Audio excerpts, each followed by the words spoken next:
can make it there, I'll make it anywhere. It's up to you, New York, New York.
How we doing, guys? Welcome back to another episode of the Richie Hicks Jr. Sports Podcast here on Facebook Live and YouTube. I am your host, Richie, here with my guy, Mr. Idris Salam, a.k.a. Bosco from the Bronx. I'd like to say two things. For the Yankees, start spreading the news. For the Mets, start crying the blues. We're going dancing. Yes, indeed, Yankees once again in the postseason as they try to defend their American League title and this time take it further, hopefully culminating in a Major League Best 28th World Series title. It would be their 42nd appearance in the World Series if they do achieve that goal. Today we're going to be hitting on the playoff brackets of MLB. I'm going to give my predictions. I'm sure Idris will give his. We're also going to go over the Sunday rundown of yesterday's NFL action, in addition to a look ahead to Monday Night Football. And we haven't said this since last season, but we're going to say it today. Happy Big Blue Victory Monday. Big Blue! Yes, sir. Unfortunately, it didn't come without a price. Yeah. As the New York Giants' absolute best player on offense, Malik Neighbors' torn ACL will be done for the season. It was not an additional MCL, so there is a little bit of a silver lining on this horrid injury, and I want to bring something up before we even get into the deets about the athletes playing these games. Idris Salam, Yes, you are one of many in a huge contingent that is absolutely tired of the turf that the New York Football Giants and the New York Jets play on. When are they going to change to natural grass? They need to change soon. As I posted on my Facebook wall, we have had the most ACL injuries since 2010. And it's not just the Giants being there. It's the Jets. The most ACL injuries. Get rid of turf. We need natural grass. And I had an argument with a guy earlier this morning about that. He said they need to wear turf. So I said, listen, it doesn't matter. With turf, you have no give when you put your feet. I've been on the turf. And I'm pretty sure you've walked on turf. There's no team give. That I played for in Queens. Thank you. Very briefly. And being in some games, I'm pretty sure. To where grass, yes, you can have injuries, but at least grass has that give. Where your foot's not planted in the ground and you can't move it. It has that give, so you're gonna slip, you're gonna slide. We just need grass, man. I'm done with these injuries. Sterling Shepard, freaking Victor Cruz, Aaron Rodgers, Malik Neighbors. It's gotta stop, man. Pull that shit out. That complaint is it costs too much. I don't want to hear that shit. And I like the Victor Cruz shout, because people only remember that he got hurt in Philly, but the initial injury was in the 2010 preseason in a game where he scored 3 touchdowns against the New York Jets, and he had the likes of Jim Sorgi throwing him the ball, who was a longtime backup for Peyton Manning. Right on. To speak on my experience playing on turf, that in-between stage where you're in right after Pee Wee's, before you play like middle school, high school ball. As a 13-year-old, before I joined the Elmont Cardinals, I Yeah. played for the Bayside Raiders in Bayside. Queens. I attended IS 74 for a brief while, Hey, before you go but further, Richie, let me yeah, let people know Bayside, when I was come up, had one of the most, oh my God, their football team was freaking awesome. That's all I want to say. had I stayed in that zone, Mm-hmm. I was ultimately now in New York City. You could go anywhere you want in high Oh, school. You can go to yeah, four high yeah. schools in 4 years, but had I stayed in that zone, I was actually going to go to Cardozo, which had a phenomenal basketball team. Right. One of my best experiences playing street ball as a middle schooler Uh-huh. was playing pickup games with a lot of the Cardozo athletes. Now, this is back in the mid 90s. So I Right. felt that with playing with these kids, it made my brother as well as myself much better because they didn't take it easy on us just because we were younger. Right. And shouts out to Eddie, aka Mr. Wilson, who showed these Cardozo cats that he still had a little bit of a skyhook. I seen Papa Eddie running up and down the court with them original Shouts shot, out. and yes, he pumped them. Shout out to Eddie. Yeah, people don't know about his mini skyhook. He hit you in the face with that left elbow too. He didn't give a shit. Eddie hit you in Shout the out to Eddie. face. La carne asada. Yeah. Okay, Oh man. okay. Enough of that. Let's start with the New York Giants. Idris Salam yesterday, mixed bag. I'm Yeah. still not pleased with the play calling of Mike Kafka, as I feel that sometimes you were running into the teeth of the defense, and one of the Yeah. most obvious ones was a second and short where it's an ideal opportunity to maybe go play action or try to beat them Yeah. over the top because they're packing in more players. Right. And what do the Giants do? They run right into the two hole. Right to the Cam teeth of the defense. Scatterbo, serviceable yesterday. Not his best, not his worst. He earned every yard, 25 carries for 79 yards. Yeah. That's not the ratio that you want yardage-wise when Cam is getting banged around and putting big hits on the Yeah. defense. Jackson Dart's first drive, truthfully, was the best drive of the game if we're really revisiting it. Yeah. 2 catches to Neighbors, who had 20 yards on that drive. He beat everybody down the field, and he was big with his legs. It culminated in his first score, similar to Daniel Jones, which you brought to the people's attention yesterday on socials. Jackson Dart showed a lot of poise yesterday. Yeah. Showed a lot of confidence. Showed why the New York Giants chose him to be the leader and hopefully the future franchise quarterback. We know about Neighbors. It's a devastating injury, and there really isn't an in-house solution that's going to replace Malik Neighbors. What you can hope for as a Giant fan is that this is the moment where Jalen Hyatt finally does something. Darius Slayton is limited in his skill set. He's good, but he is not a traditional number one. Wandell Robinson, a pretty good slot man. But as Coach Dable said, it's next man up, and they're not the first team that's had to deal with an injury to a superstar. So you could just hope that as Jackson Dart continues to get more acclimated with NFL game speed, that he is able to elevate the play of those around him, because that's one of the key cogs in being a successful starter at the quarterback position at this level, is you have to make the people around you better. And for the most part, Jackson Dart did that yesterday against a very good Charger defense.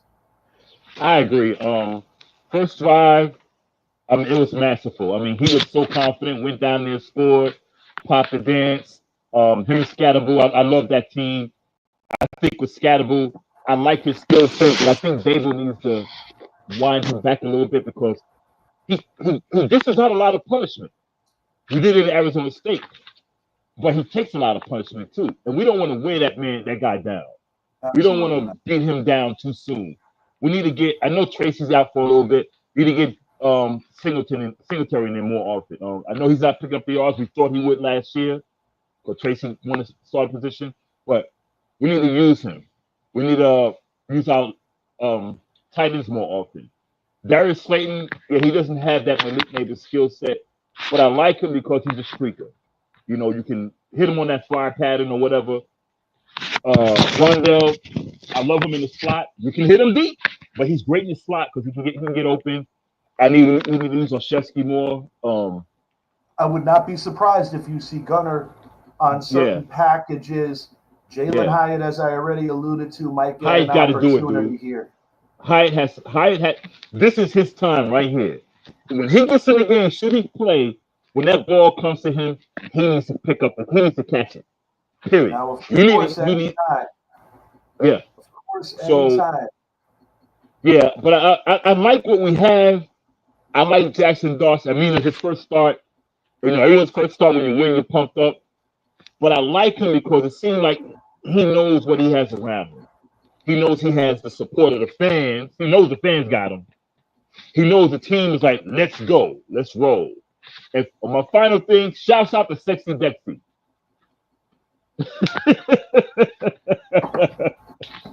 He should have scored on that drive, though. Yeah, no lie. He does. He The should have big scored man on that. That was deserves pitiful. That was pitiful play calling. We no should have doubt. scored on that drive. But I like what I see. We got a ways to go. We got a rough schedule. We got ways to go. Our defense looked good. Towards the end, again, we started to fall apart a little bit, and then we Mhm. seem to do that in the fourth quarter, late in the fourth quarter. But I think we're coming around. I was happy that Shane Bowen allowed his athletes that are pass rushers to go Mhm. all out and get after Justin Herbert. I mean, you had Joe Alt, the Notre Dame standout. Out. He got hurt. We We got hurt. already know that Rashawn Slater's out for the year. So Right. moving forward for a very talented Charger team, it's not going to be easy because Justin Herbert, unfortunately, is going to be Yeah. susceptible to taking more hits. So one would wonder if at the trade deadline, the Chargers try to part with some draft capital to maybe acquire a good offensive tackle from an underachieving team that maybe the money don't make sense because the Chargers are definitely going to need some help. I don't know how long Joe Alt's going to be out, but seeing him in the walking boots not encouraging. And he's a lineman too. So I mean, He's damn he's on the good. line. So you're in the boot and you're a big man, and that don't look good. No, sir. Not That by don't look any good. means. Not Yeah, that don't by look any good. means. Last thing I want to say about the New York Giants, I was hypercritical of the play calling. However, I Me saw them too. unleash a wrinkle that the last time I saw them run that play was some years back in England against the Packers, where Oh, he would fake the handoff to the H back and do his little pitch pass to a yeah, streaky wide receiver yeah. That was over in sweet. the middle of the line, and that person was Theo Johnson. Daniel Bellinger gets his first catch of the season. It was actually a big one where he rode the defense to a first down. They had to challenge it to get it. As the Yeah, Chargers go, I think they're a damn good team. I yeah. just think that with these injuries now, they're going to have to look for some in-house solutions initially, but if things don't work, you got to protect your asset because Justin Herbert is going to be taking a lot of hits this year. You do not want that young man getting knocked out because he is a damn good quarterback when he is upright. He's playing good this year. You know, I've been critical since the day he walked in, but I think this year, I think he has the right coach. But he's got to No stop question. taking a hit. Jim Harbaugh is a damn good coach. And last thing, Omarion Hampton, my God, Man, he is a good ball player. And I knew that what they guy, were man. getting Look.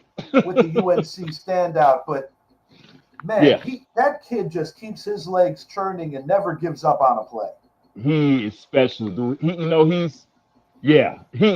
like the little train that keeps going. He's not gonna stop until you get him on his back. Just But keep moving, man. I will reiterate this point, and the Yeah, Giants are not the only team in the pros that has this issue, but it sure seems like with the Giants, they're more eventful injuries. Please, for the love of God, John Mara, Steve Tisch, get with the NFL. I want new soil on that yes, field. I'm tired of seeing guys get done with non-contact injuries. And sometimes I right. wonder, now this is the conspiracy theorist in me, Sometimes I wonder if the owners turn a blind eye to this shit because with a pre-existing injury history, you can really talk some turkey in the other way at the negotiation table. It sounds evil, but it wouldn't surprise me because I am not the first person that accuses the NFL of especially guys on these rookie deals being cattle. Now, granted, it's a very lucrative rookie deal, so Leak better stop spending money on diamonds for braids. Yeah, for real, for real. I agree. Mara, Tish, get rid of that stuff. Please, Get rid of please, that guys, stuff. This is not right. Get rid of Please, that stuff. please, guys, it just ain't get rid right. of that stuff. If I was playing on a better surface as a Pee-wee football player, something is very wrong. New York Giants are one of the most recognizable franchises in all of football. Do better, Giants. Yeah, you got the money. I don't want to hear right. it costs Damn too right much. they I don't do. want to hear that. I don't want to hear that crap. Them fucking medium Pepsis for your season ticket holders. Maybe you I don't want to hear that. A little better. I don't want to hear it. Them in every other friggin' way. Enough. Yeah, I don't want to hear it. Yeah, I don't want to hear it. Washington Commanders keeping it in the division take the L yesterday. I do believe Jaden Daniels will be back for their next game, but I think the biggest problem for these Commanders right now, Idris, is when you traded Brian Robinson and then Austin Eckler gets injured, they are truly struggling for someone to seize the opportunity of being a reliable number one running back. Now, sometimes running back committee works. You know, we had your cousin on the show a couple of seasons ago. This is pre-Saquon, where he alluded to how running back by committee works with, at that time, Kenneth Gainwell, Miles Sanders, etc. Yeah. They are trying to make it work, but the Commanders' problem is a little bigger than that. It's basically on the injury side of things, as of course, scary Terry McLaurin injured right now, and that's not a guy that you want on the sidelines. Right. I didn't understand the Austin Eckler trade. I mean, I know what he brings to the table. Good running back, can catch passes out the backfield, but he has an injury history. You got Brian Robinson right there, and you let him go. You basically send him away. Now you got an injured running back. You know, you got a second-year quarterback. He's hurting now. You know, I just didn't understand it, and I think what Washington. I mean, I wouldn't even say the offense is the worst. I think you got to work on that defense, man. They got to work on that defense. Even with them beating us, you just look bad. I'm not gonna take nothing away from them week one, but I think if we had a competent offense that week and a kicker or whatever, I think we win week one. Week two, I'm encouraged, Idris. Giants, in my opinion, could easily be 2-2 or 3-1. easily. I'm encouraged, and it's not that I was planning on playoffs this year, but I am encouraged. But to your point about the Commanders, you know, you go 500 with Mariota, so you'll take it. You know, you're 2-2 after the first month of the season. You have your divisional win already against the G-Men. But no, I mean, I don't have illusions about this team. I think that they beat a depleted Lions defense last year, and I give them all the kudos. They caught a break against the Eagles last year in a game that Hurts was concussed. I think they're a good team, but I don't think they're as good as where they finished last year, and that will be revealed, you know. And speaking of a team that you don't know if they're good enough right now, as John Olsen said today, Papa's Green Bay Packers got to be disappointed walking away with a tie yesterday against the Dallas Cowboys. That ends in a 40-40 tie. Romeo Doubs looked like friggin' Sterling Sharp yesterday. Yes, sir. And Jordan Love put that back shoulder throw everywhere where it needed to be. But the Packer defense really disappointed a lot of people yesterday. And I said it on air a couple of nights ago that I thought Dallas was going to win this game. And I wasn't far off were it not for a Brandon McManus controversial late field goal. Yeah, I thought Green Bay was going to run away with this game. I mean, I really did. Wow, it's just that defense. You got so much back there. You got Micah, you got Xavier Kenny back there. I'm like, these guys did not look good, man. They did not look good at all. I mean, early on, okay, yeah, we're moving the ball, da-da-da-da. But I don't know, man. But then again, I'm not going to take nothing away from the Dallas offense. Number one offense in the I league got again, you know. Dak. So, Dak made some serious plays. You know, George yeah, Pickens claiming a number one role that he had in Pittsburgh. Devontae yeah, Turpin, I found out a little hack here. I'm in an ESPN league where they give wide receivers or running back special teams points if they apply. yeah. That's an easier track to get 10 points or better if you're unsure about other matchups. And Turpin has been very consistent this year, as has the younger brother of Christian McCaffrey out in Washington. I am going into tonight with a little over a 9-point lead, closer to 10. I'm playing our buddy Zach, and Zach's a Charger fan. So Zach's not going to be happy when he sees my face if I get 2 W's over him in one week. But it's been a fast week to forget. Brett Bandick, you better be thankful that I benched Judkins as well as Addison, because I'd be walking away with a W. But I'm going to take my L with class, even though you were talking hella shit yesterday. But you know what, Brett? I understand. I do. Because, you know, if I didn't win a championship in Pops Cheddar in the Sun League ever, and you've been in that league for well over a decade, in between 1 and 2 decades you've been in this league, I too would do a backflip if I Hold on, wait a minute. whoa. Brett hasn't won a championship yet? Oh, you didn't know that? No. Well, now you know. Oh, shit. Brett inaugurally lost the first 2 championships of the Pops Cheddar in the Sun League. Year 1, he lost to the one and only Wags. Year 2, he lost to KC superfan Jeff Blowert, who no longer lives out here in Florida. And since then, Brett has never appeared in another fantasy championship. That's good to know. You're damn right it's good to know. What you get in, baby? You're talking to a 5-time championship participant and a 3-time winner. I am tied for the all-time lead in the Pops Cheddar in the Sun League, and last year was special because I jumped my late father, who truthfully, if he didn't leave us a little early, may have very well had a couple more trophies under his belt. My dad was a great fantasy player. So you say he was Bill Belichick? Yeah, he was something like that. Oh, shit. Kind of like that Jason Ventura motto. Win if you can, lose if you must, but always cheat. Oh, cheat. My dad was not above taking a couple. My dad was not cheat. above taking a couple of liberties in his coaching days if it meant winning.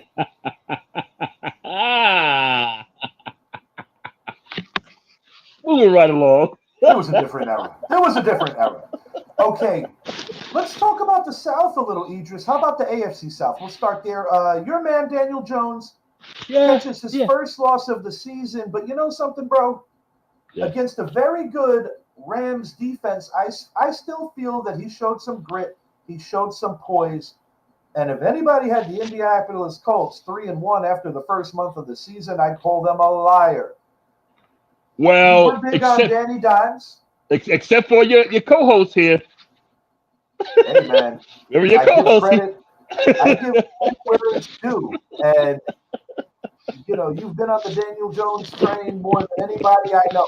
And I've seen Giant fans in support of him saying that, in the words of John Mara, hey, we did everything to screw that kid up. But not too many people were willing to die on the sword that Daniel Jones could be what he is. I did say on the South preview that he is a phenomenal candidate for comeback player of the year. Yes, you did. But the gentleman over my shoulder right there, Mr. Zappi, said that through the first month of the season, off air, he told me that Daniel Jones is actually an MVP candidate right now. Now, do I think the numbers are going to level out? Of course I do.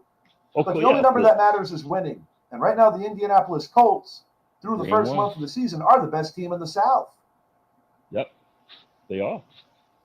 Yeah, I just felt like with him, I always felt he had the tools. He just needed the right person around him. And Shane Steichen, I mean, I just felt like he just needed one guy who is actually a guy who pays attention to quarterbacks. Yes. That's what I always felt about him. And he's in that position to where, like I said, when he went to Indianapolis, everyone wrote him off. Everyone wrote him off like, nah, it's a wrap. He's a second. He's a backup quarterback. It's over for him. But I kept saying, I said, he needed to get out of New York. He needed to get out of New York and go to another market. I said, he needed to go somewhere where he's not he's not the guy where it's not. They're not putting their eggs in the basket. Like And I'm he's not our going to savior. absolve him from some of Right. his mistakes. Our Oh own no, Mike no Zappi, way, no way. our own Mike Zappi had a football conversation with Coach Cutcliffe. I wish he would have been able to record that. But Oh having said man, that, he was very honest yeah, about the limitations of Daniel, but also what he could be and things that he hadn't achieved yet. right. And as most coaches are. And, you got a quality offensive line. Mm, You've got one of the better backs who's looking more like the old Jonathan Taylor. right. You have a very promising tight end in Tyler Warren.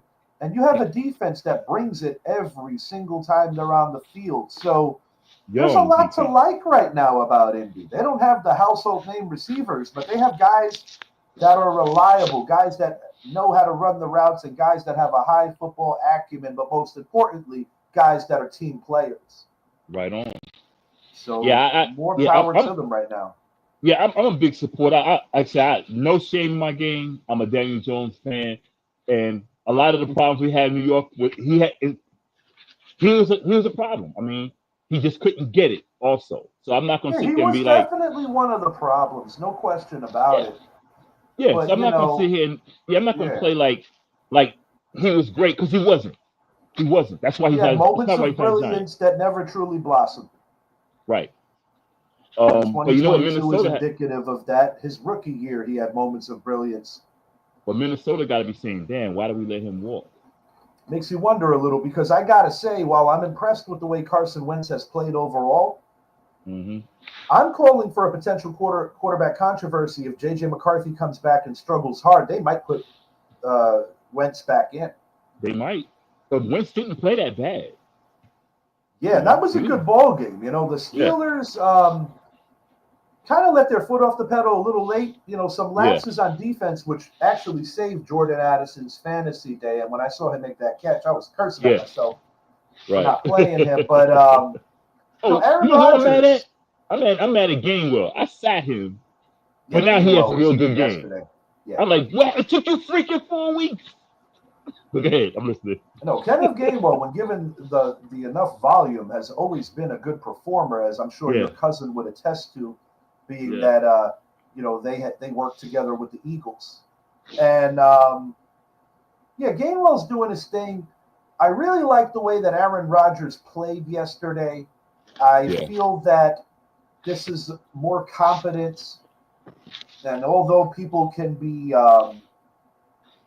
critical of Mike Tomlin's inability to get the Steelers a playoff win since 17. Nobody's going to deny that he is an upgrade over anyone that Aaron Rodgers has had probably since Mike McCarthy, who oddly enough coached the Packers to a win over Mike Tomlin.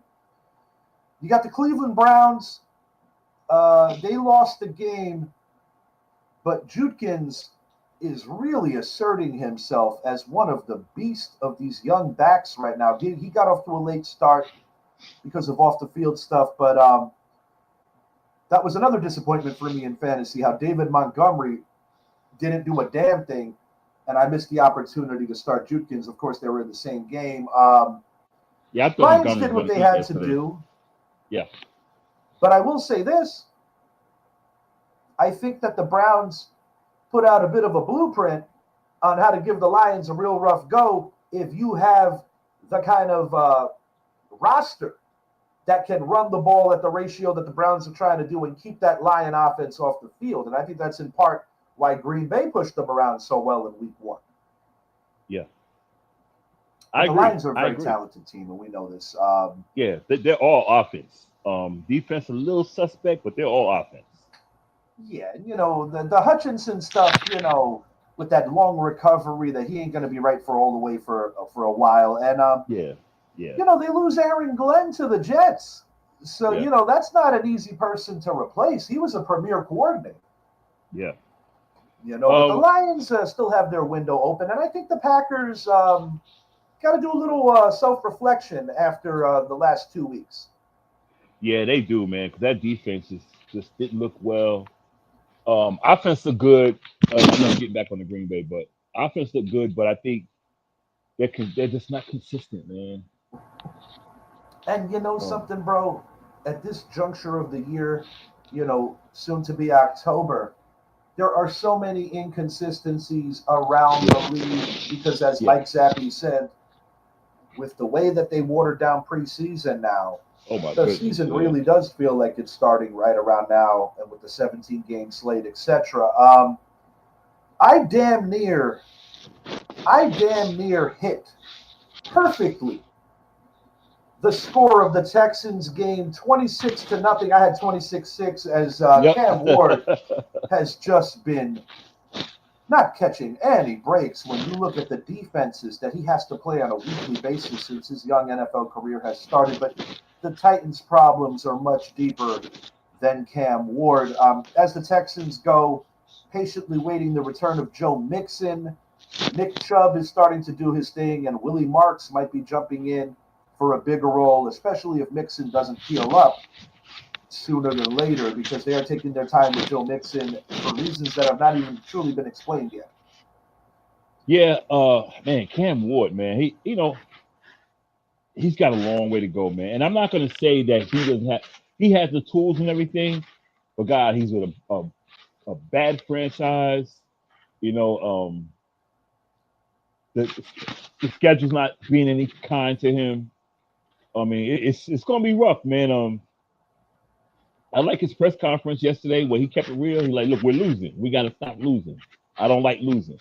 You know, he didn't throw anyone under the bus. He just said, "We got to win." Period. And it's I and it's like a what I real heard. shock to the system Yeah, because you take a kid like a Cam Ward who's used to winning more than losing. You take a guy even more in a greater example like a Trevor Lawrence. His yeah, first year in the league, he got subjected to having to be coached by that asshole Urban Meyer. yeah. And Urban Meyer, I'm sorry, not the right guy to be a leader of grown men, and that was Oh proven. no, no, That was no. proven because his own shenanigans got his ass fired quick.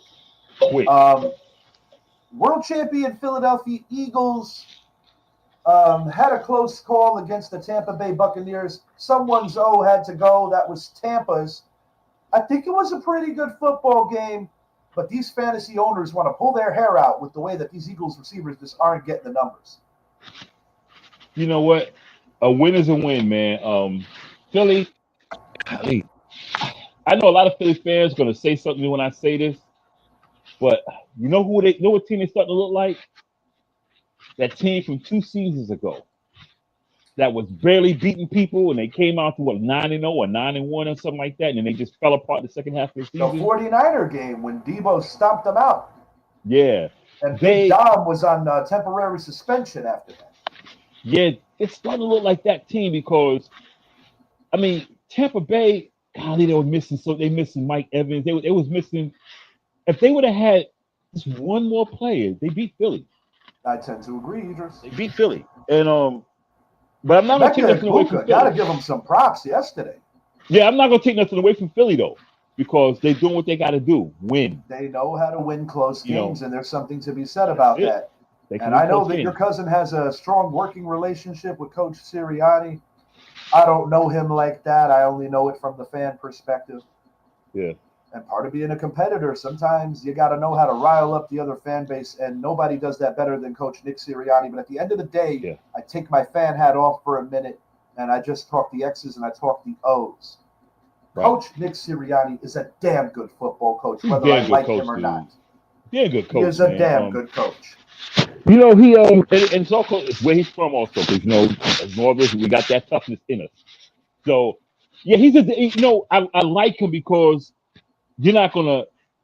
He has that, and I want you to get this right. I'm not saying he is these guys, but he has that mentality like Lombardi, Belichick, Landry, who else? Jimmy Johnson.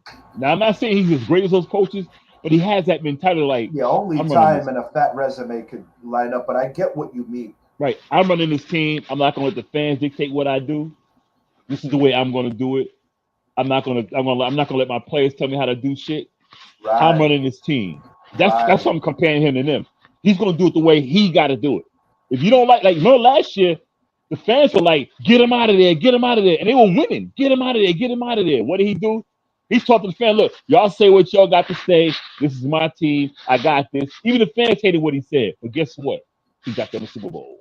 And Idris, you know this, Yeah. particularly when it comes to Northeast teams or teams with fat profiles with Yeah. the light beaming on them. Of course, Dallas is not regionally in the East, but their brand is comparable to the Yankee brand. So when Yeah. they're not performing at a certain level, they are under the most scrutiny of any franchise. Right on, We've right seen on. the New York Giants with a fan base thirsting for success, as this has been a very rough patch, probably the most inconsistent in terms of winning since the Pasarchik era. Oh, don't say that. That's when I started watching the Giants. But I do see reasons. I do see reasons to see progress, and I said it even before I picked against my team this week Yeah, that they are improving, and it's not always they going are. to translate to the W column when you got the hardest schedule in the NFL. But I am very excited about young Jackson Dart, and let me tell you, man, I felt every I piece of am too. stress that Mama Dart was feeling that they kept constantly showing her in her Well, suite. oh, she's a cutie. Yeah, Mama Dart was nervous, man. Yeah, she was And nervous I though. get it, man. I get it. That's a baby out there. That's a baby He right might be a there. savior to us, but that's a baby. So I That's her get it. baby. That's her baby. Yeah. Absolutely. But I love his demeanor, man. I love that young I, man already. I And love shouts him. out to Russell Wilson for Classy. being a classy ass mentor. And we already know that we love Jameis. But those Yeah. are two very strong individuals that are Yeah. excellent for this young man's growth. They are. They really are. You got two veterans. One has won it all. One has been a very good quarterback and always been a very good teammate. I mean, he's in the perfect position, man, because you can't go wrong with these guys. No I'm matter not what gonna Gable front. says. Yeah. This is kind of stupid, but it's funny. Uh oh. Uh Every oh. time I see Russell Wilson on the bench, kind of looking like, somebody who wants to be in the game, but he does his part to Yeah. help. He kind of reminds me of Jordan Baker from All American. I'm waiting for Tay Diggs to jump out from somewhere. They got that same kind of look, Yeah. That's Put why me I'm in, laughing, coach. man. Shouts Yeah. out to Spencer Paysinger, as he is one of the executive producers, former Super Bowl 46 champion with our New York Giants. Right As on. the Spencer James character is loosely based on the character, the real life trials and tribulations of Super Bowl champions Spencer Paysinger. I had Jen watch a few episodes. I thought she was going to give up on it because it's like a football thing. She said, "Damn, this show's good. I'm Hell locked." yeah. The All American is decent, man. And I Oh, tell you, that's good. bro, I watch that Spencer James character, man, and Yeah. I feel everything that man goes through in that show. And unbeknownst to me, he's actually from the UK. He's from the UK. Yup. Yes, Yup. sir. I heard Yup. him in a regular interview. That threw me for a loop But you because he can, has yeah, played that role so well that if I didn't you know would, any better, I would just assume he's from Crenshaw. you would never know had you not watched the interview. Exactly. Damn good show, man. I thought it was some teeny bopper kitty bullshit, and it is to a level. But when I Yeah. saw the show, I was like, damn, this is all right. Yeah. Moving it along, what other NFL things do we want to speak on before we move into MLB? The Kansas City Chiefs, as Zappy said in our text Ooh. last night, looking like they could potentially be back after taking the Baltimore Ravens behind the woodshed. That is 1-3 for the Ravens. They got some work to do out there. That they were exploited. And So let me Zappy ask you: comically said, Are the Chiefs that good, or are the Ravens that bad? I'll be real with you, Idris. I think it's a little bit of both because Yeah. one thing that I always give the Chiefs credit for, even when they're not playing their best football, is that they put on full display that coaching They come really prepared. does matter. Yeah. And Steve Spagnuolo and Andy Reid as a tandem are just so damn good. They are. And they got They that are. young fella whose daddy used to be a New York Met that is pretty good at playing quarterback. And even though Patrick Mahomes might not be crushing numbers like he did when they had more prolific offenses, one thing about that man is that he has a relentless desire to win. Yeah. And I got nothing Yeah. but love and respect for Lamar Jackson. But quite frankly, those Ravens just are not on the level, even on the coaching end. And this is not a slight. This is not a slight at Coach John Harbaugh. I just think the Chiefs are that damn good when it comes to being prepared, even when they have their own little turmoils. Because whenever you have like teams flirting with dynasties and big personalities, and you got the Swifties running around, you're gonna have a lot of controversy that surrounds every little time you fart. But the Kansas City Chiefs, even though they might not be the souped-up version they were a couple of years ago, it is hard to count those guys out. They are now at 500 after the slow start. Yeah, I agree with you. I think it was a little bit of both. But I also believe Baltimore is not that good. Maybe they're getting a slow start. I don't know, but golly, they look. They had six. They also had injuries. Six starters out too. So they just look. Man, maybe when starters come back, things will be different. Because six starters is a lot. But for right now, they they got a lot of climbing to do. They're lucky that they're Cleveland's nothing and Cincinnati's still we don't Yeah, they're know. lucky that Joe Burrow got hurt Yeah, because that's going to because they save could them. hold them off. And see, we in the East, we had the Jets and all that, but it doesn't look like they're going to be fighting. So It's going to be a Baltimore's lucky. process for Coach Glenn to get those guys right. Yeah, Baltimore's lucky. There's a lot of weaknesses right now because if the AFC was like it was last year, Baltimore's playoff hopes is already over in week 4. You know, man, it's a big strikeout on my part if the Ravens continue to play like this. I mean, the secondary is 32nd of 32, and Zappy playfully said to me, "Thank God for the Ravens, or else we'd have Yeah, the worst secondary in the league." right. But It's it's alarming because when I it is. look at the talent on that roster, it just Right. doesn't add up. Add up. But like I said, And you would think that even with, two quality tight ends, a premier running back, and another guy that runs the football at a premier level, in addition to playing the quarterback position at a top 5 level, that they would be able to overcompensate for some of this shit on that side of the ball by just working the clock a little more and leaning on people. But the Ravens, over the years, have had issues putting people away. they do. Going back for a few years, man. I don't know, man. It's like they have the talent around them. And dare They I say have it. that they have gradually gotten worse on the defensive side of the ball since the departure of Wink Martindale. Yeah. Because if you compare how we play KC and how they play KC, we shot ourselves in the foot a No, that's thousand that's times. that's a giant attribute in the year 2025. Right, it is. We I shot like ourselves it, but in I the gotta call it as I see it, even when it frustrates the ever living shit out of me. I love my team. Every win matters to me, no matter what the hell's going on. But yeah. it's frustrating for sure. Anything you want to hit on finally from the NFL before we move it along to MLB's playoff brackets? Let's move on to MLB. It's time. The boys of October. Let's Idris, go. just letting you know, brother, you're getting a little bit of static on your end. Nothing that I can't handle, but Okay. just letting you know. All right. It might be the way I was in the house. No worries. All right. What's And up? thank you to Idris. We got this beautiful photo. Yes, sir. Yeah, buddy. When they say a picture is worth 1,000 words, oh my, do I love this picture. I also like how Aaron Judge has like this court-themed kind of like door. It almost reminds me of WWE back when Farouk and Bradshaw were running the APA. Yeah. Come on in for some protection. Yeah. Well, Juan Soto, you had a phenomenal season.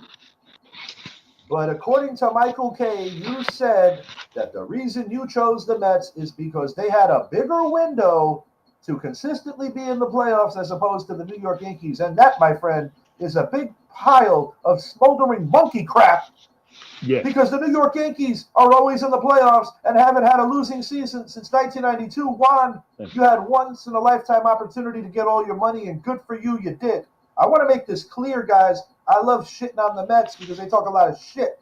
But I don't have I no do. bad for the Mets. I really Right. don't. And there was a part of me that wanted to see them make the playoffs because I always think it's more exciting when both New York teams are actually in. But when you talk about a team that just completely nosedived, nobody did it better than the New York Mets to get eliminated on the last day of the friggin' season. And even going back to last year, it took them game 163 to get there. You know something? I've been consistent on this show. There's 3 teams that I always say was going to fall apart. The Chargers, the Cowboys, and the Mets. The Mets will always Mets. This team, I've been going on for the last since I've been on the show. I really thought even early this year, I said this might be the year the Mets actually do something. I gave them the benefit of the doubt, but guess what? No, they didn't. They did just what they always do: nosedive. Juan Soto got his money. He could have got some money, and the deal he got from the Mets wasn't much different than the deal he had from he was going to get from the Yankees. But still, you went there because Yeah. you felt the window was open. Blah blah blah blah. You left the team that just left the World Series against the best team in the league. You left to go to a team. Have you not I watched the love Mets this. over the past I 30 love years? this. So hey, as I said, stop at the start of the show. Start spreading the news for the Yankees and start crying the blues for the Mets. This is No, what I y'all will ask go for. as far as saying this. They got some questions staring them in the face going down next year. And when Oh you yeah, pay a player like Soto that kind of money, it does yeah. make it hard to allocate funds elsewhere. But at the end of the day, while we can have fun with this picture, and I'm loving it, the Oh yeah. real reason why the New York Mets did not qualify for the postseason this year is the reason that I was fearful of on our MLB preview when this season started. Mm-hmm. After Kadai Senga going into this particular season, Mm-hmm. there was nothing that gave me confidence in that Mets rotation. Now, McClain has stepped up, and he could be a bright spot moving forward. They have a premier closer in Edwin Diaz. He is phenomenal when he's on, but He's they on, have a yep. problem getting to him. They've had problems. It's weird. For a good And chunk that, of the first 60 to 70 games, you're pushing the halfway point, their starters had the best ERA in all of baseball. they were But killing the it. other side of that is that their starters did not survive getting to the third at bat against the other team's offense. They were barely going 5 innings. Right? They were killing it. They were killing it. So Richard You know, Dorney, the man with 30 memes in 30 days, yeah. all I'm going to say is I love you, brother, but I don't feel bad for you because I'm a Knicks fan just as you are, and you know what this feels like. Perhaps one day we will get that reinstallment of the Subway Series. Taking the fan hat off and just talking some regular baseball stuff. If I am in control of the New York Mets, I am doing everything in my power to shore up that rotation because truthfully, they are only one season removed from being 2 victories away from the World Series. And that was without Juan Soto. With me, I'm saying with the Mets, I don't hate the Mets. The only New York team I don't like are the Brooklyn Nets. I don't, and yeah, not the Red, the Islanders. Yeah, I I hate don't the really root Islanders. for them. I don't like the I hate the Islanders. Islanders Yeah, I don't like the and the Islanders. Brooklyn Nets. I don't hate Yeah, the Jets, now I don't hate the Jets. but I'm not going over the top doing a backflip when they win. The Oh, only time that I no. ever had some real venom for the Jets Yeah, was Christmas Eve when they thought it was a good idea to cover up our Lombardis because technically they were the home team. But when you yeah, heard that crowd roar yeah. You when knew who. Victor Cruz Yeah, took it 99 to the house and when like yards. Brandon Yeah, Jacobs and Ahmad Bradshaw cut up that secondary, you just knew whose running house over it guys. was. Nobody wanted to hit Jacobs or Bradshaw in the fourth. You knew what house. You knew who house it was. Man, Yeah, so I about don't have this any shit, man. because I wanted the Mets to make it because I like to see a world Subway Series, and if they win, because it's New York, yeah, I'm like I don't hate the Mets, I really don't. But their fans are kind of like Cowboy fans. They do a lot of talking They do a for a lot of team that turtle. hasn't won for a long time, and a lot of my Mets friends love me to death. Herb, I love you to death. Jay, I love you to death. Some of them my name is love you to death, but y'all did a lot of yapping all season how the Mets are going to take over New York. No, the Yankees can go freaking 50 and 132. The Yankees are New York. And people forget. This is not the first time the Yankees have had to respond after losing a high-profile superstar. Look what happened. No, Look what happened when Robinson Cano left the Yankees no. in his prime. The Grandy Man. The He was taking Grandy a Man lot of was people. damn good with the Yankees. You could come Yeah, up with a large list of huge, high-profile players that yeah. left the Yankees, and the Yankees might have taken a step back briefly, but they are right where Right. they need to be. And we're going to talk about that. This is your Major League Baseball postseason picture I'm going to start on the National League and move my way over. The Cincinnati Reds, who took that final spot that the Mets were striving for, take on the Los Angeles Dodgers in a best-of-3 series. The Dodgers, as everyone knows, are the defending world champions. But if there is a weakness in their armor, it is the pitching, particularly the shaky bullpen. This is a team that is loaded for bear with superstars. I would be shocked if Cincinnati wins a game in this 3-game set, best of 3, first to 2 wins it, let alone. But the Cincinnati Reds are young, they're vibrant, and they're not afraid. And I will say this, I really, really like Andrew Abbott. Yeah, I see it this way. The Reds shouldn't win anything. I'll like the Reds' energy though. Young, brash, athletic. I love Ellie De La Cruz. That kid just loves that baseball. kid right there, boy. I love these. It's exciting for this franchise. They haven't been shit. You got to go back a minute. They haven't won a World Series. Man. They haven't won a World Series since they were owned by Marge Schott, who I don't like to speak ill of the dead, but let's just call a spade a spade. She was a horrific racist. Bottom line. Yeah. I'm not going to protect that. I don't give a shit who I pissed off that heard that. She was horrible. But this is a franchise that hasn't been shit since 1990. So this is exciting, man. Yeah. But I see the Dodgers too old. I would love to see the Reds upset them, but I don't see it happening. Absolutely. Dodgers have too much. Dodgers have too much, and even with their pitching issues, I don't necessarily think that that's going to be tested until the next round when they get the Philadelphia Phillies, which should be rather exciting. Yeah. Now we got the San Diego Padres taking on the Chicago Cubs. Cubs are another team. Friends of mine who happen to be Cub fans have said to me repeatedly that they feel that the Cubs squandered a couple of opportunities this year to get enough pitching. Yeah. I am amongst the people who agree with those Cubs fans. San Diego, they did well in that Juan Soto deal with the Yankees where they acquired some legitimate arms. Yeah. And they have guys in this lineup that could take it over. Fernando Tatis, a guy that gets overlooked a lot, but a dude that is playing at a high level, as is Manny Machado. Machado getting back to the love of baseball. Luis Arraez, one of the best pure hitters in all of baseball. The Cubs are an exciting squad, too. Nico Horner, PCA, Pete Crow Armstrong. Mm-hmm. This is going to go 3, I believe.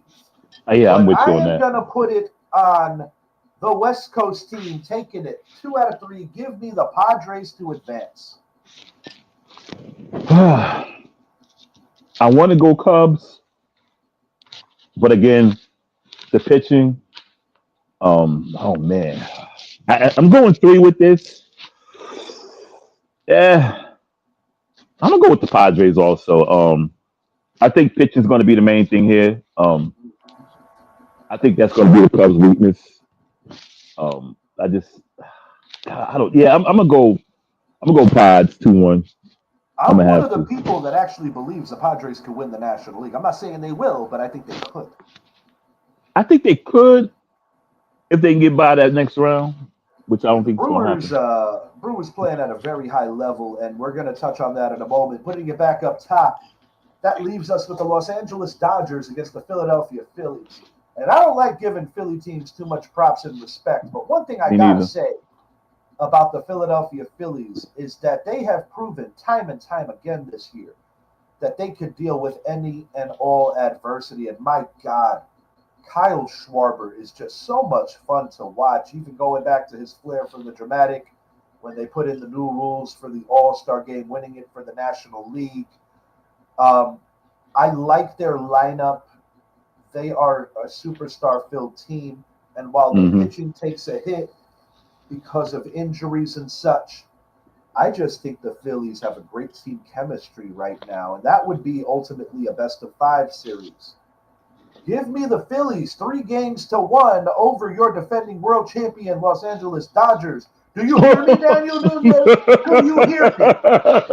Give me the Phillies going to the NLCS, beating the Dodgers inside of 4 games, winning the best of 5, 3-1, and the Phillies will be waiting for the winner of the Padres and the Brewers.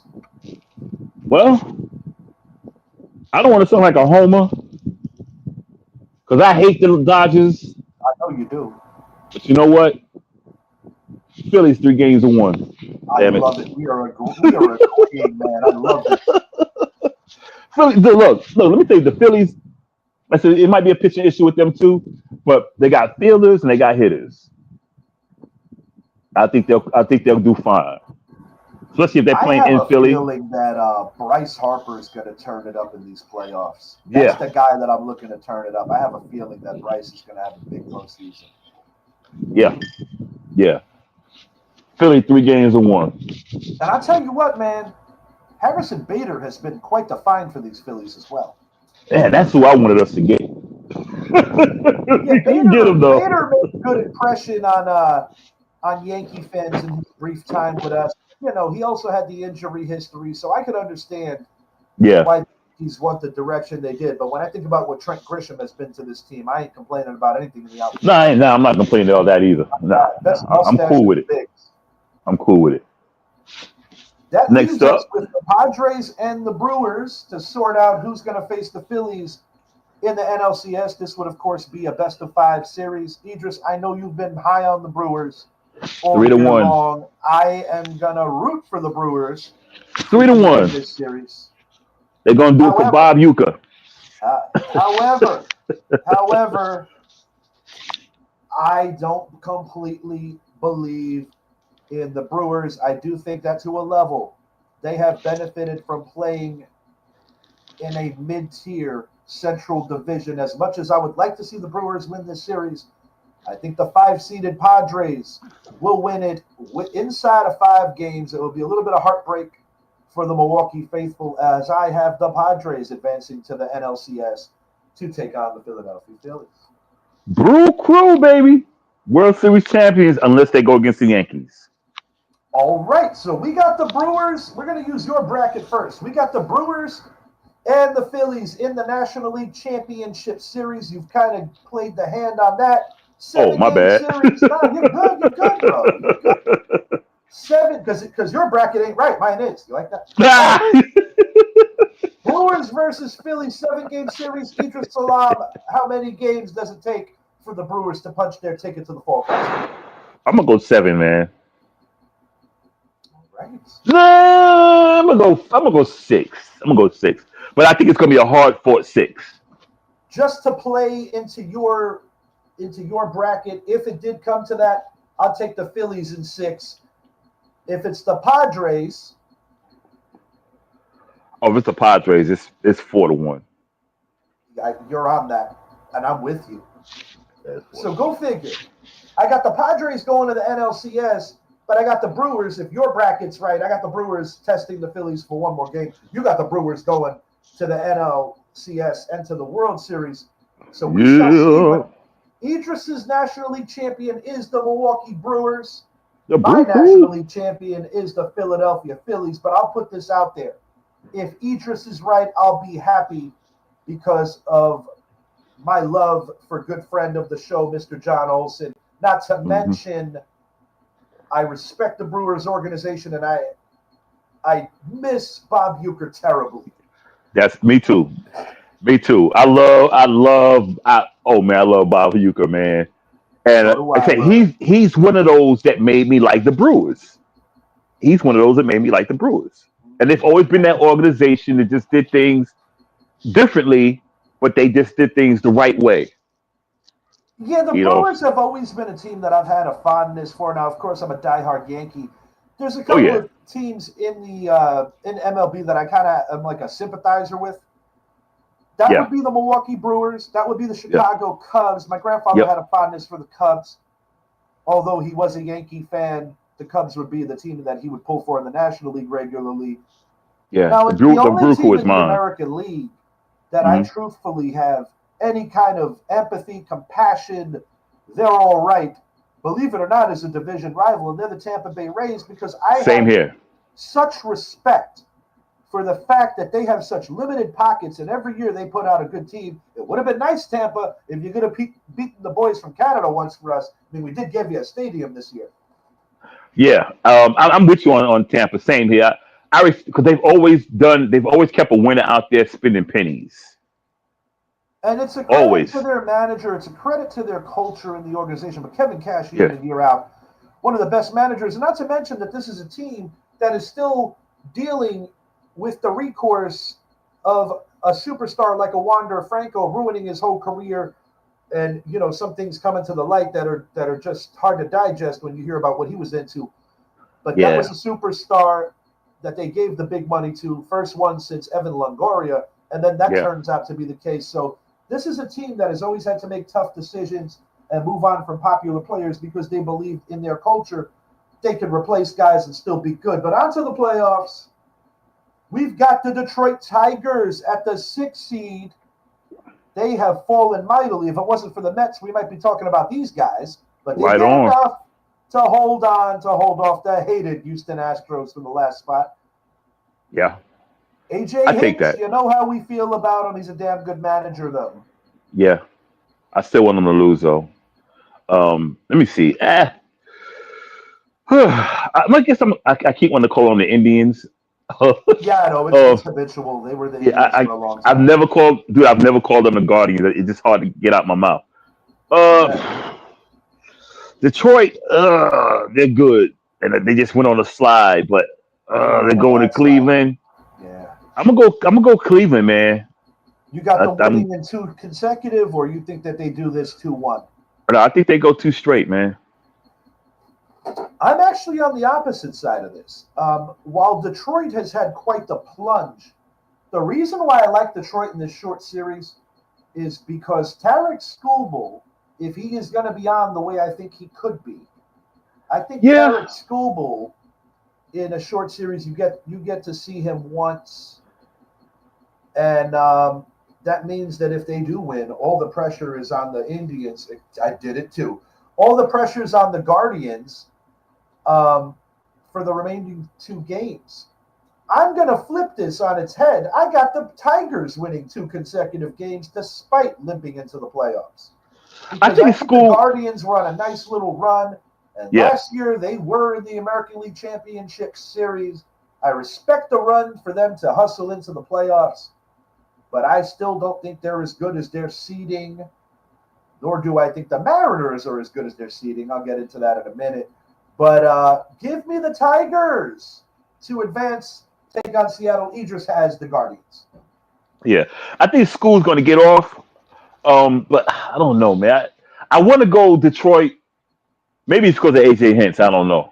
I know it's Uh, hard, and I ain't rooting for this guy by any means. yeah, It's just yeah, my genuine opinion. yeah. I'm still going to go Cleveland. It wouldn't surprise me if Detroit just go straight to If and go to the Francona was next round. still managing this club in Cleveland, I might go the other way. But Right. even though I can't stand AJ Hinch, he's a damn good manager. Oh, he's a damn good manager. That's from anyway, but he's a damn good manager. Damn right. Yeah, So but we'll you got see. Cleveland, and I've got Two. Detroit. I'm going to use Idris's example first. In a 5-game series, if it is Cleveland, give me the Seattle Mariners moving on 3-1. If I am indeed correct, and if it's Detroit, the Detroit Tigers, once again, one of these oxymorons and something that don't make a lot of sense, maybe.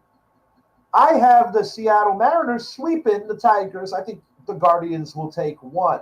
I just think with the familiarity of those 2 teams in the Central and with Detroit losing the division to them, I just think that their pride is going to come out and they'll be like, yo, guys, we might have That'll lost switch the up. game. We're That'll better. switch up. That'll switch up, Richie.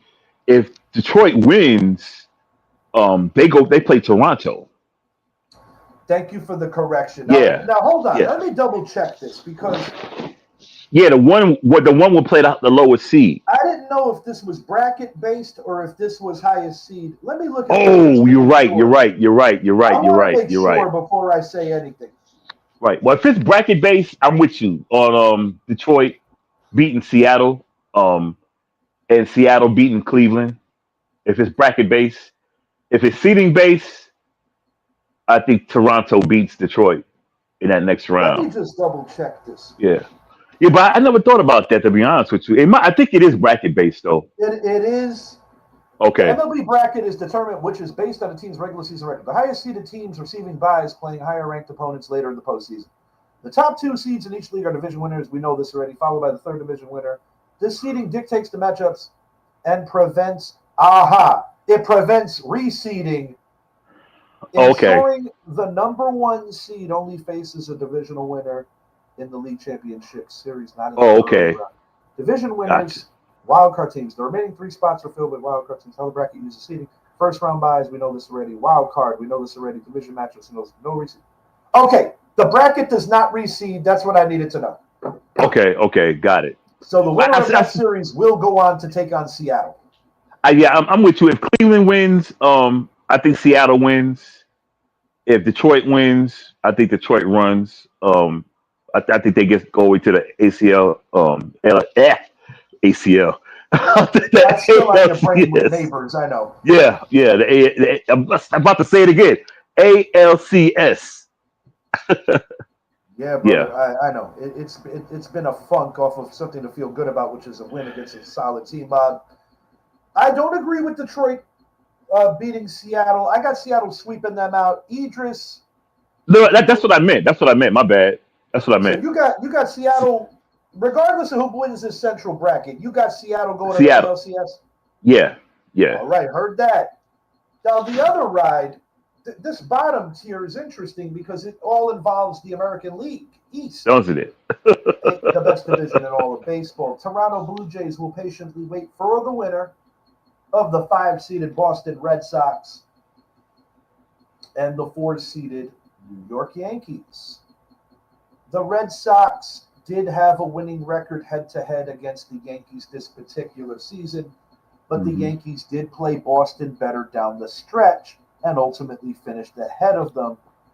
Even though the Yankees finish tied for the best record in the American League, a division winner gets a 1, a second-place team gets a 4, similar to how it will work in football. Now, the competition committee has spoken about the necessity to possibly revisit if your record is better, do you get to stay home, shit like that. I'll be real with you. I'm okay with the way it works. You have to emphasize winning a division title and making it matter, because if not, then why even have a division? Just keep it an open pool, East and West.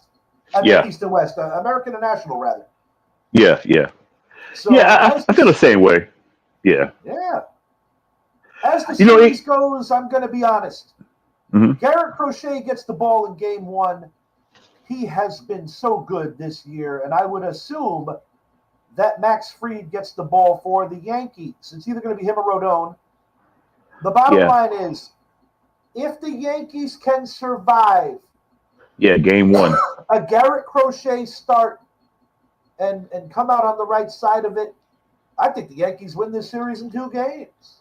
That's the main thing. We got to win. But let me touch back on the bracket thing. I like this bracket, the way they do it, where the brackets don't change. I kind of want that in the NFL, to where you don't reseed. It's just, but I think the NFL. I think the NFL. But I think the NFL. Well, we'll talk about the NFL another day. We're talking baseball. The same thing. I feel if we can get past game 1, we're good. We have to get past game 1. I'm confident with Freed doing what he got to do, but it's not Freed. It's Crochet that I'm worried about. Because the guy can. The guy. I'm going to take a quick look and confirm who's getting the ball. Well, him or Rodon, either one. I'm confident with either one. It is Freed, as I expected. Okay. Yeah, I'm confident with either one. But it's not them that I'm worried about. It's Boston. They play us well. Crochet. He's a good pitcher. And Alex Cora is a phenomenal manager, and I will not take that away. Yeah. So him. It's going to depend on it's going to depend on game 1. I'm going to go with the Yankees 2-1. I don't want to say 2-1. I'm going to say 2-1. As much as I hate Boston, I'm not going to take nothing away from them. Those guys are tough, man. They play us tough all the time. No, they You know, certainly do. And I personally think that if we survive game one, we're going to win in two. But I this is believe the we can. scary part. The Yeah, scary part is if Boston wins game one, we're in all trouble, the dude. pressure falls on the Yankees for the next two games of this series. And you can Right, see a scenario where the Boston Red Sox is celebrating on our field. right. Which I don't want to see. I've never seen them do it. Even during the World Series, You were very honest about that. In '04, you turned the tube off. I will not watch them. I didn't even I didn't even watch the freaking ball get hit. When I heard the crack of the bat, I refuse it. I'll never forget what it looked like because I think I was in just a state of misery. It really hurt. I Give me the Yankees. Give me the Yankees in two. It's going to be tight. But I really love the way Max Fried has been pitching right now. I think in yes. game one, I really believe in game one, he's going to show his ass and win his I think 20th game of the season. He has 19 regular season. He's going to win his 20th game of this year and go 1-0 in the postseason. I got faith in Freed. I got faith in him, man. I got faith in him. Like I said, it's not him I'm worried about. It's the other side. And I'm I going think to go Freed's on going to get it record. done. I'm going to go on record and say that the guy that is the dude in the first round series for the Yankees, it's going to be Cody Bellinger and Trent Grisham. Those are the two that I think are going to ball out in this short series. Yankees, 2-0. Oh, Noah's boy. You got Noah's boy. In I'm two with games. That would give us the Yankees and Jays. I'll keep it here for a second because I think I made myself pretty clear that Seattle's going to be waiting for the winner of this.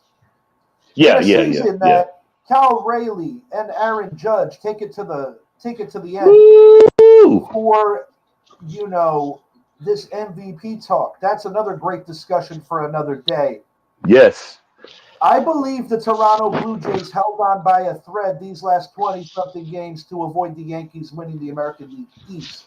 They But did. I said it to Noah yesterday. I said it to Jed. I said it to anybody who would listen to me.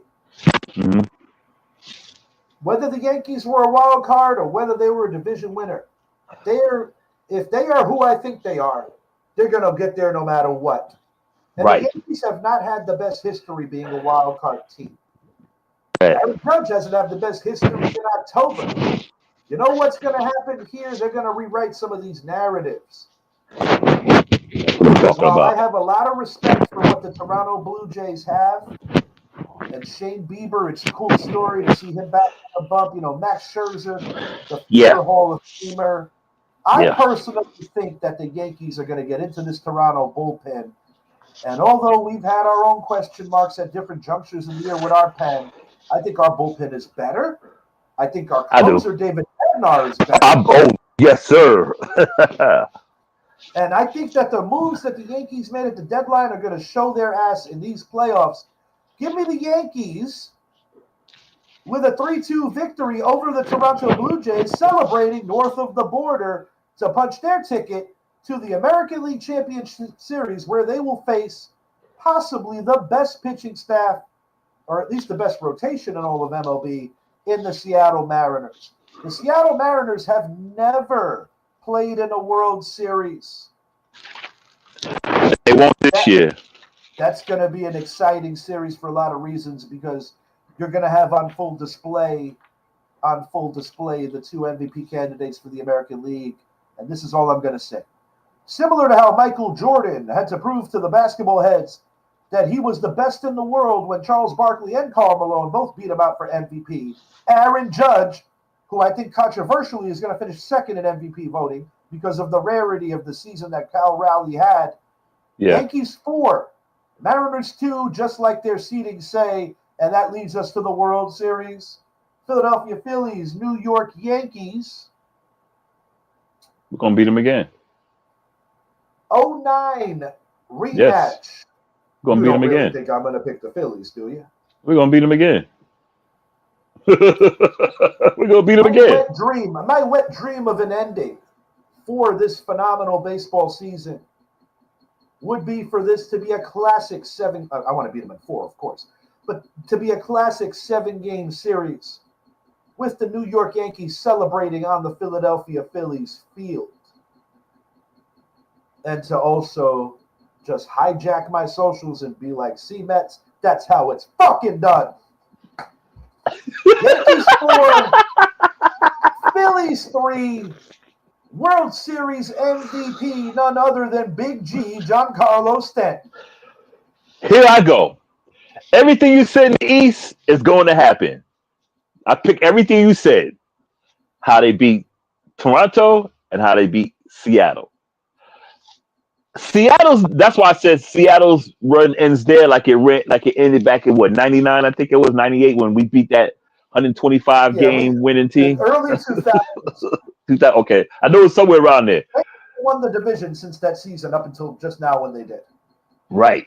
I was in the building for the American League Championship Series that year. Exactly. As for if they play the Phillies, I'm saying 4-2. If they play a Brew Crew, I'm going to go 4-3. Yeah. But it's going to be Yankees Brew Crew. Those are my two teams at the start of the season. I'm taking it to the very end. Brew Crew and Yankees. Exciting. Former American League East rivals, because the old school Brewers, going back to like the Robin Yount, Greg Vaughn era, those dudes did indeed play in the American League East. A lot of people forget about that. I'm not sharing Idris's sentiments. I know. I do believe that the two best teams in baseball, or at least in each league, are the Phillies and the New York Yankees. But the best team doesn't always win, and that's what makes this dance so very exciting. I mean, shit, we might see a situation where you get the Phillies and the Jays, and you get a 93 rematch. I hope not. I certainly share my sentiments on that. It would be exciting if the Reds got real hot and shocked the baseball world. I would love to see the Reds. And now if the Reds got there, I wouldn't be mad. I would love to see the Reds. Well, since you mentioned the Reds, I might as well share my sentiments on this too. While this is not the big red machine of Joe Morgan, Pete Rose, and Johnny Bench, it would be pretty damn cool for the Yankees to pound them out and get a small measure of revenge on what those Reds in the 70s did to our beloved Yankees. That big red machine was doing everything to everybody. One of the greatest baseball ever assembled. Rest in peace to the legendary Joe Morgan and Pete Rose. Pete Rose might finally make it to the Hall where he so richly deserves to be. I don't condone some of his off-the-field antics, but inside the lines, he was a Hall of Famer through and through. He was a Hall of Famer. Thurman Munson in there. It's time to get Shoeless Joe Jackson in there.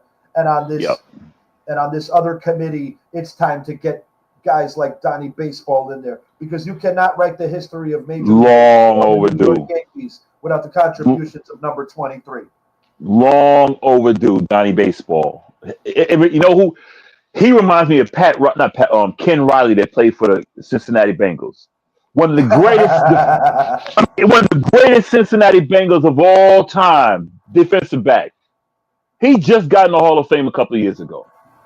It's insane. Look at the disrespect. Look at Drew Pearson for the Cowboys. Was subjected to Sterling Sharp. Drew Pearson. Yeah, that every player from the 70s that was great was in the Hall of Fame. Egregious. He just got in there. Egregious. And when he played, I remember him playing, dude. I watched his career. Drew Pearson in that day was a beast. He was a beast. Egregious. It's truly egregious that some of these guys that have their handprints on such historical moments in the National Football League have been overlooked. Sterling Sharp, to a level I could listen because of the short career, but I'm sorry. When you are playing the same position as the GOAT of all wide receivers, and you are so very close to him statistically in the years that you played, for the years you played. Respect, no knock on Brett Favre, but prior to Brett Favre, it was Don Magic Man Majowski. He was all right. Exactly. He was all right. That was about it. That the combo of Magic Man Majowski and a brief time with Brett Favre is more powerful than Joe Montana and Steve Young throwing to number 80. I'm not even going to entertain that. No.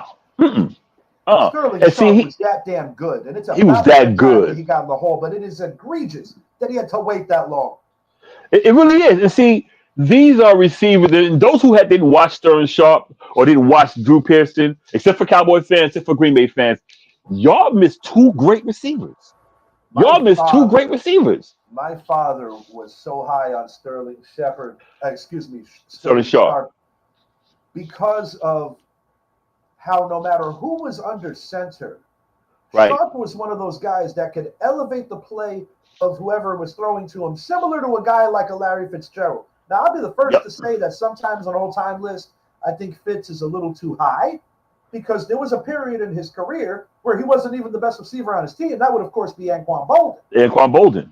But Fitz made it off of longevity and, let's be real, class. Because Larry Fitz is one of the best people to ever play in the NFL in terms of character on and off. When we say people, we mean people. And something I didn't know until a few years back, if I'm not mistaken, he's the godson of Luke Olson. Luke Olson, yeah. I found that kind of interesting. And Luke Olson was a good guy. That was a good man. Yeah. Damn right. And Fitz was a credit to NFL players and just a class man. Class guy, man.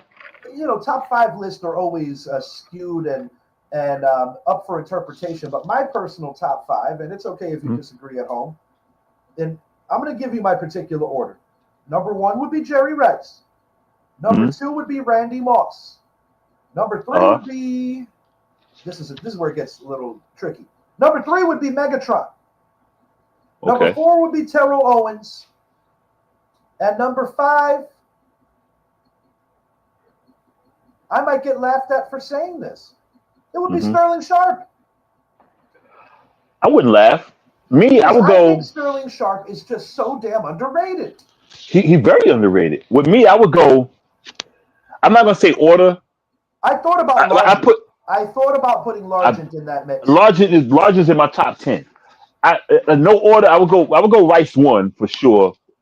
I'm like Rice, Moss, T.O. Oh man, this is where it gets hard. I think you gotta put Megatron in the top 5. He was just such a freakish athlete, and just I'm holding on him right now as I shift through the people. Oh shoot. Dang. But you see what if I don't have him, even though you have a world of football knowledge, it ain't that easy. It's not that easy. If I have him on my list, if he's not 5, he's 6. But he's there because Michael Irvin was a bad mother. Shut your mouth. Yeah, he was nice. Michael Irvin, while I have a ton of respect for him, would just barely miss my top 10, but he'd probably be like 11. I could see that because he had John Taylor on the other side. He had Emmitt Smith back there. He had a lot of people. You're thinking of Alvin Harper, but I know what you're talking about. Yeah, Alvin Harper. I'm thinking about John Taylor with the 49ers. Yeah, that's Alvin Harper. To confuse. They played each other every year. Yeah, and they were the same type of player. Harper and what's his name? So Taylor was nice. Taylor was nice. You don't get enough credit either. I might put Tim Brown. It's hard, man. Tim Brown makes my top 10. Tim Brown's in my 10. You know what? We need my top 10. That's what I'm saying. See, we need to have a show. I know we did something similar, but we need to have a top 10. I'm down. At every position. See, I'm down. This baseball thing just made us jump into a whole different realm. That's the beauty of it. Because we did the quarterbacks last year, the year before. That's what it was. The top 10 I'm quarterbacks. always down to revisit, and you know what, NBA season coming up, I'm always down to revisit Hardwood Classics and talk that shit that we like. We need to do it, and y'all, everyone listening, we're gonna do a top 10 of positions and everything else. So, because I'm gonna start making flyers, see what's going on. Y'all just tune in to Richie Shakes You Sports Podcast. Just subscribe and everything else. I know he's gonna say this at the end of the show, but I'm telling y'all now anyway. Make sure y'all connect with us because we got a lot of stuff coming on. All right. Yeah, back to the program. Sports fan. Congrats to our New York Giants getting their first win. Good luck to the New York Yankees as they go into the second season, chasing that ever elusive 28th World Series title. We got the Knicks and the Rangers right around the corner. Jalen Brunson looking excited. It's a clear path. It's a clear path this year, Knicks. You haven't had this good of an opportunity since the mid-'90s. Right on. And for this man. Quick recovery to you, Malik. Quick recovery, man. We need you. And Malik, I'm nobody to tell anybody how to spend their coin, but brother, please. I don't want to read up on you in 20 years and find out that you are having money issues. Please, Malik, take it easy with the spending, bro. It ain't none of my business. Right. But I just don't want to see God forbid if this doesn't go the best way on the football field. I want to I hope that every athlete, he doesn't put himself in a position to not be all right after. Right on. For Idris, I am Richie. If you haven't already, please make a point, like, and subscribe to the channel. The Richie Hicks Jr. Sports Podcast. Check out the V Mix, the Vicious Mix on Live365.com. Wigga, wigga, wigga. This man, Mr. Idris Salam. Check out that Casual Combo Show from the hours of 8 to 10 every Wednesday. Check out the Sports Corner with our good friends, Will Gallagher and Johnny Nast. We are out. Announcements to come for our next show. Go Yanks. Peace.